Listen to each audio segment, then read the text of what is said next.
Assalamualaikum warahmatullahi wabarakatuh. Alhamdulillahirabbil alamin wassalatu wassalamu ala asrofil anbiya'i wal mursalin wa ala alihi washabihi rasulillahi ajmain. Yang terhormat Ibu Erni Masdupi SE MSI PhD selaku dosen pengampu mata kuliah metodologi penelitian serta yang saya banggakan teman-teman semua. Baiklah, berbicara mengenai pembiayaan atau dalam istilah konvensionalnya yaitu kredit, tentunya sangat dibutuhkan oleh masyarakat khususnya untuk pendanaan usaha. Dengan pembiayaan, masyarakat diberikan kemudahan dan kenyamanan dalam transaksi pembelian dengan berbagai skema cicilan. Namun bagi kita yang tentunya ingin memegang prinsip syariah dalam setiap transaksi keuangan, bisa saja menjadi khawatir terhadap operasional pembiayaan konvensional. Nah, maka dari itu, pembiayaan syariah dapat menjadi jawaban untuk memfasilitasi transaksi yang aman sesuai dengan prinsip syariah. Nah, secara umum, pembiayaan syariah ini merupakan kegiatan yang menyalurkan dana kepada masyarakat berdasarkan prinsip dan kaidah syariah. Kemudian muncul pertanyaan, apakah sistem pembiayaan syariah ini hanya berlaku untuk komunitas muslim saja? Nah, untuk menjawab pertanyaan tersebut, marilah kita simak dengan seksama pembahasan yang akan disampaikan oleh kelompok kami mengenai review artikel dengan judul Literasi Experiment of Islamic Financing to Non-Muslim Small and Micro Business. Nah, sebaiknya kita perkenalan terlebih dahulu. Perkenalkan, saya Fauzia, kemudian ada 4 rekan saya, yaitu Irma Olivia Andari, Nova Lestari, Nurfa Natasha, dan Wulandari Tri Rahayu. Berikut ada beberapa outline yang akan kita bahas pada presentasi kali ini. Nah, langsung saja kita pada pembahasan yang pertama mengenai latar belakang penelitiannya, yang akan disampaikan oleh rekan saya Nurfa Natasha. Kepada Tasya dipersilahkan. Terima kasih, moderator. Di sini saya akan menjelaskan tentang latar belakang dan tujuan penelitian dari artikel yang telah kelompok kami review. Latar belakang penelitian. Pertama, perbankan dan keuangan Islam menarik perhatian global, tetapi di Indonesia pembiayaan syariah tidak tumbuh dalam kecepatan yang sama dengan apa yang diamati di belahan dunia lainnya. Perkembangan pembiayaan syariah di Indonesia relatif stagnan, bahkan malah mengalami penurunan. Hal ini dinilai cukup kontradiktif karena mengingat Indonesia merupakan negara dengan penduduk muslim yang tinggi, namun negara Indonesia jugalah yang memiliki pengetahuan rendah tentang konsep pembiayaan syariah. Sebaliknya, sebenarnya minat masyarakat terhadap pembiayaan syariah relatif tinggi, yaitu 75,8%, namun belum terrealisasi. Hal ini menunjukkan adanya kesenjangan antara fakta dan teori tentang keselarasan literasi dan perwujudannya. Yang kedua, agama tidak selalu memiliki pengaruh linear terhadap pemilihan sistem keuangan Islam. Hal ini dibuktikan secara empiris di Malaysia, di mana nasabah non-Muslim diamati sebagai kumpulan terbesar orang yang menggunakan perbankan syariah. Ini menunjukkan bahwa diversifikasi pasar pembiayaan syariah ke non-muslim dapat dilakukan dengan melakukan strategi yang tepat, seperti membangun literasi. Maka dari itu penting untuk membuat masyarakat memahami prinsip keuangan syariah, terutama bagi masyarakat Islam terlebih dahulu. Ketiga, penelitian terdahulu hanya meneliti tentang literasi, agama, dan niat dalam keuangan Islam melalui survei populasi Muslim. Nah, dalam penelitian ini dilakukan kombinasi survei dan eksperimen, khususnya dengan memberikan penyuluhan literasi tentang pembiayaan syariah kepada pengusaha non-muslim untuk mengubah tingkat literasi dan niat menggunakan pembiayaan syariah. Metode seperti itu belum pernah ditemukan oleh peneliti sebelumnya, dan ini menjadikannya perspektif baru dalam studi pembiayaan Islam. Terakhir, kurangnya literasi tentang sistem pembiayaan dan keuangan Islam. Padahal, potensi pertumbuhan industri keuangan syariah terbesar itu, Indonesia sangatlah berpotensi besar. Karena niat dan mayoritas penduduk Indonesia beragama Islam dan hal ini dapat diimplementasikan melalui pengembangan segmen pasar yang lebih besar untuk usaha mikro dan kecil komunitas non-Muslim. Oleh karena itu, penggunaan penyuluhan literasi diharapkan dapat mendorong minat dan yang lebih besar lagi untuk menggunakan produk pembiayaan syariah, khususnya bagi masyarakat usaha mikro dan kecil non-Muslim. Nah, jadi itulah alasan mengapa penelitian ini dilakukan. Berikutnya, tujuan penelitian. Tujuan dari penelitian ini adalah untuk menganalisis perubahan literasi pembiayaan syariah dan menarik perbandingan antara niat pengusaha mikro dan kecil Muslim serta non-Muslim setelah menerima penyuluhan. Ini juga mengamati peran agama dalam hubungan antara tingkat literasi dan niat menggunakan pembiayaan syariah antara pengusaha Muslim dan non-Muslim. Terima kasih, dikembalikan kepada moderator. Baik, terima kasih kita ucapkan kepada Tasya. Untuk pembahasan selanjutnya mengenai kajian teori akan disampaikan oleh rekan saya, Wulandari. Kepada Wulan, dipersilahkan. Terima kasih moderator. Baiklah, saya akan melanjutkan menjelaskan mengenai kajian teori. Literasi didefinisikan sebagai pemahaman dan penggunaan bahan yang terkait dengan prosa, dokumen, dan informasi kuantitatif. Literasi keuangan secara khusus didefinisikan sebagai pengukuran pemahaman dan penerapan informasi keuangan pribadi seseorang.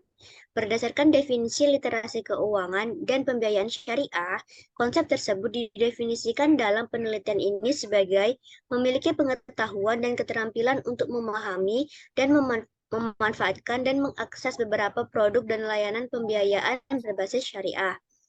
Religiusitas dapat didefinisikan sebagai keyakinan seseorang kepada Tuhan dan komitmennya untuk patuh pada prinsip-prinsip dan aturannya. Namun, ditemukan bahwa agama tidak selalu berkaitan secara langsung dengan perilaku pelanggan. Seperti di Malaysia, pelanggan non-Muslim telah menjadi segmen penting dari perbankan syariah. Ini menunjukkan bahwa prinsip-prinsip ekonomi Islam terbuka dan universal untuk semua orang terlepas dari keyakinan agama. Melalui bekal pengetahuan tentang produk pembiayaan syariah, ada kemungkinan minat mereka meningkat sehingga memiliki niat untuk lebih terlibat dalam bisnis tersebut. Oleh karena itu, dimungkinkan untuk mendiversifikasi segmen pembiayaan syariah kepada pengusaha non-Muslim melalui penggunaan konseling. Berikutnya, berdasarkan deskripsi teoritis dan temuan empiris, hipotesis penelitian yang dikembangkan yaitu yang pertama hipotesis 1 atau H1, pengusaha non-Muslim memiliki literasi dan niat yang lebih rendah terhadap pembiayaan syariah dibandingkan dengan pengusaha Muslim sebelum konseling. Hipotesis yang kedua yaitu pengusaha non-Muslim memiliki literasi dan niat yang lebih tinggi terhadap pembiayaan syariah dibandingkan dengan pengusaha Muslim setelah konseling. Dan hipotesis yang ketiga yaitu pengaruh agama pada literasi terhadap niat menggunakan pembiayaan syariah pada pengusaha non-Muslim setelah dilakukan penyuluhan tidak signifikan. Sekian penjelasan dari saya kembalikan kepada moderator. Baik, terima kasih kita ucapkan kepada Wulan. Untuk pembahasan selanjutnya mengenai metodologi penelitian akan disampaikan oleh rekan saya, Nova Lestari. Kepada Tari, dipersilahkan. Baik, terima kasih moderator.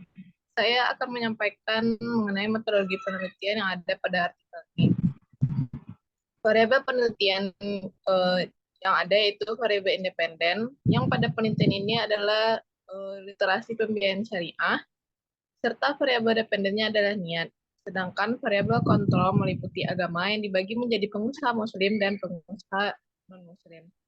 Selanjutnya itu teknik analisis. Penelitian ini menggunakan teknik analisis kualitatif, yaitu mereka melakukan penelitian dengan cara menentukan lalu membandingkan tingkat literasi dan niat setiap peserta Muslim dan non-Muslim.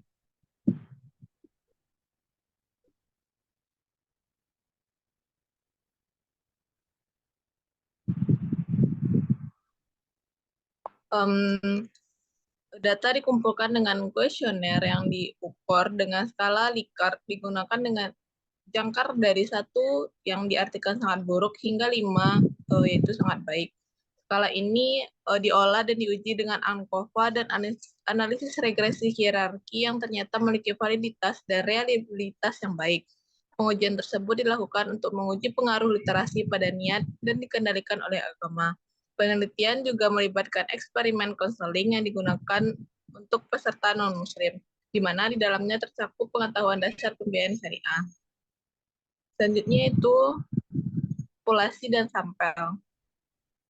Populasinya itu pengusaha mikro dan kecil di kota Pekanbaru, Indonesia, sedangkan sampelnya dibagi menjadi 2 subsampel yang terdiri dari 30 pengusaha mikro dan kecil non-muslim dan 30 pengusaha mikro dan kecil muslim.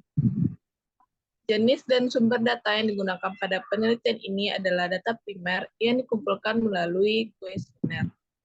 Sekian penjelasan dari saya kembalikan kepada moderator. Terima kasih kita ucapkan kepada Tari. Untuk bahasan selanjutnya mengenai hasil dan pembahasan akan disampaikan oleh rekan saya, Irma. Kepada Irma dipersilahkan. Baiklah, terima kasih kepada moderator. Selanjutnya yaitu hasil dan pembahasan penelitian. Di sini saya akan menjelaskan atau menyampaikan hasil dari uji hipotesis yang telah dibahas pada kajian tadi sebelumnya. Untuk hipotesis pertama yaitu pengusaha non-muslim memiliki literasi dan niat yang lebih rendah terhadap pembiayaan syariah dibandingkan dengan pengusaha muslim sebelum penyuluhan. Untuk hasil dari penelitian ini dapat kita lihat pada tabel berikut ini, yang mana pada variabel literasi, masyarakat muslim atau pengusaha muslim itu memiliki tingkat literasi yang sedang dengan nilai yaitu 2,67. Sedangkan untuk non-muslim itu relatif lebih rendah yaitu hanya 2,28. Sedangkan dan untuk intensi sendiri, non-muslim juga berada pada tingkat sedang yaitu 3,37, sedangkan non-muslim itu hanya pada tingkat rendah yaitu 2,32. Yang artinya dapat kita simpulkan bahwa hipotesis pertama ini didukung atau benar. Hal ini juga sejalan dengan temuan yang telah dilakukan oleh OJK pada tahun 2015 dan juga kesimpulan yang disampaikan oleh Ghazali dan kawan-kawan di tahun 2011 serta Awan dan Bukhari di tahun yang sama. Selanjutnya yaitu masuk pada hipotesis kedua, yakni pengusaha non-muslim memiliki literasi dan niat yang lebih tinggi terhadap pembiayaan syariah dibandingkan dengan pengusaha muslim setelah penyuluhan. Masih pada tabel yang sama, selanjutnya kita lihat pada kolom setelah penyuluhan, dapat kita lihat bahwa tingkat literasi pada masyarakat non-muslim itu meningkat dari yang awalnya itu 2,28 di 3,45. Begitu juga untuk intensinya, yaitu meningkat dari 2,32 menjadi 3,51. Dan peningkatan ini itu lebih tinggi dibandingkan dengan masyarakat muslim yang mana setelah penyuluhan ataupun sebelum penyuluhan itu berada pada angka stagnan atau tetap. Secara umum nilai ini emang lebih tinggi dibandingkan dengan masyarakat muslim, sehingga dapat disimpulkan jika literasi yang diterima oleh masyarakat non-muslim itu membuat niat mereka terhadap pembiayaan syariah pun juga ikut meningkat tajam. Yang artinya hipotesis 2 itu didukung atau benar. Tidak hanya pada bagian rata-ratanya, tapi pada nilai standar defisiensinya juga mengalami penurunan. Yang mana sebelumnya masyarakat non-muslim itu nilainya itu 0,69, kemudian menjadi 0,57. Dan untuk intensinya yaitu dari 0,79 menjadi 0,74. Maksud dari angka ini yaitu menunjukkan bahwa terdapat kesamaan pemahaman konsep di antara masyarakat non-muslim, sehingga memberikan mereka pemahaman bahwa jenis-jenis maupun manfaat produk serta sistem konvensional ataupun syariah yang mereka terima itu bukan merupakan suatu hal yang hanya dapat digunakan oleh masyarakat muslim, tetapi juga masyarakat non-muslim. Saya lanjutkan. Pada nilai koefisien determinan dapat kita lihat bahwa ada pengaruh yang signifikan antara literasi terhadap niat yang dikuasai oleh setelah adanya penyuluhan. Kemudian beralih pada nilai parsialnya. Di sini pada corrected model dapat kita lihat ya nilai parsialnya itu yang sebelum penyuluhan itu 0,53. Kemudian setelah penyuluhan turun menjadi 0,27. Hal ini membuktikan bahwa penyuluhan ini meningkatkan literasi pengusaha non-muslim, ya, sehingga memberikan pengaruh positif terhadap mereka untuk memiliki niat menggunakan pembiayaan syariah. Secara parsial juga dilihat dari regionalnya atau dari agamanya, yaitu untuk itu 8 dan turun menjadi 0,03, yang artinya itu mengindikasikan bahwa faktor agama tidak lagi menjadi signifikan untuk memprediksi niat menggunakan pembiayaan syariah. Kemudian lanjut pada analisis pengujian hipotesis ketika ada regresi ganda hierarkis. Yang mana pada tabel berikut ini kita lihat pada pertama itu pada mode 1. Mode 1 yaitu masyarakat non muslim masyarakat muslim itu baik untuk literasinya sebelum penyuluhan maupun setelah penyuluhan itu cukup tinggi gitu. Cukup tinggi. Sedangkan untuk masyarakat untuk pada mode 2 dapat kita lihat jika literasi pada sebelum penyuluhan itu awalnya kan 0,47, kemudian meningkat jadi 0,58. Begitu 8. Hal ini membuktikan peningkatan literasi ini pun membuat masyarakat non-muslim menjadi tertarik untuk menggunakan pembiayaan syariah. Tetapi ada satu hal menarik yaitu pada bagian religionnya, di mana sebelum penyuluhan itu untuk nilai betanya itu adalah sebesar 0,45. Kemudian setelah penyuluhan turun sangat signifikan menjadi 0,18. Yang artinya penurunan ini menunjukkan bahwa agama tidak lagi menjadi satu patokan atau satu hal yang dapat memiliki peran di mana masyarakat pembiayaan syariah hanya dapat digunakan oleh masyarakat muslim saja ataupun terlepas terhadap dari syariah tersebut. Mungkin yang dapat saya Baik, terima kasih kita ucapkan kepada Irma.